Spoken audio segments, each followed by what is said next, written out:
Right. One of my biggest concerns, though, was talk to a lot of defensive players this week. They're in awe of Tyreek Hill. They're in awe of Travis Kelce. They're in awe. I never like to see that. Jeez. I go back. I'm too old. I go back. People will forget this, but I was covering the Vikings when they did essentially the pilot for what became Hard Knocks. And it was they followed the Vikings and the Cowboys the week before a game. And this was the great Cowboys teams, the Emmett, Troy Aikman, Michael Irvin Cowboys. Right. And some of the Vikings were on that episode documentary just in awe of, Eric Williams, if people remember him, players like that.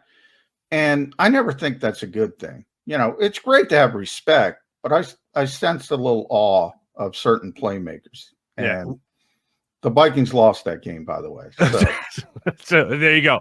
One of the things I did appreciate was when Slay, do you call him Darius or do you call him Slay like he requested? Gotta call him Slay. If you call him Darius, he'll correct you. Every single time. Yeah. One of the things that he said earlier in the week, he was asked about Patrick Mahomes. Hey, have you seen a quarterback like Patrick Mahomes before? And he was like, yeah, well, I used to play in that division with that Aaron Rodgers fella, and he was pretty good at football. Even Matthew Stafford, when they were teammates at the Lions, would do the no-look passes and stuff like that. And that, to me, was right on point with what you're saying is, yes, I have seen this before. Yes, I realize and acknowledge that he's the best guy in the league right now, but he's doing things that I have seen before. Slay's attitude towards Patrick Mahomes, it left me feeling a little bit more confident, at least he was one. I agree with you. I agree with you because, I think it was, if you remember the DK Metcalf kerfuffle, somebody asked me on another show if Patrick Mahomes would take that as a slight. And I went back to DK Metcalf. Remember Jim Schwartz got in trouble for saying, hey, DK's doing a great job. He's not Calvin Johnson, but And DK Metcalf took that as a slight.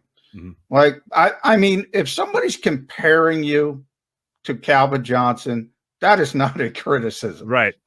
If somebody's comparing you to Aaron Rodgers and you're in the same sentence, that is not a criticism. So, players can use what they want if they want to use it as, bulletin board material, whatever you want to call it. If it works for them, great. But if anybody puts you up with a guy who is historically great, I don't take that as a criticism. I didn't see Slay criticizing Patrick Mahomes by saying, by the way, I used to play Aaron Rodgers twice a year. No, exactly. It's like, I don't know. In another sport, it's like somebody wants to trade you for James Harden. James Harden's a pretty good basketball player. I wouldn't be offended by that. Should have made that trade. Should have made that trade. How do you think it goes? Overall prediction, what are you feeling right now going into the game on Sunday against the Chiefs? How do you think this plays out right now, given the information you have? I can't. I mean, Kansas City, this is how I compare it. This is how I kind of think of it in my twisted mind, Mark. It's like the bully challenged you to a fight at 3:00. You ever see the movie 3 O'clock High? I have not seen 3 O'clock High, no. It's a good movie, but it's an older movie. But anyway, put it in the queue. It's worth watching. But, if the bully challenges you to a fight at 3:00, you got to show up, do the best you can. Now, imagine if he, stubs his toe twice on the way to the fight. So now you got the big, angry bully. And that's what the Eagles are facing. I don't know how Kansas City is 1-2, but they're 1-2. They're not going 1-3. Mm-hmm. They just are not going 1-3.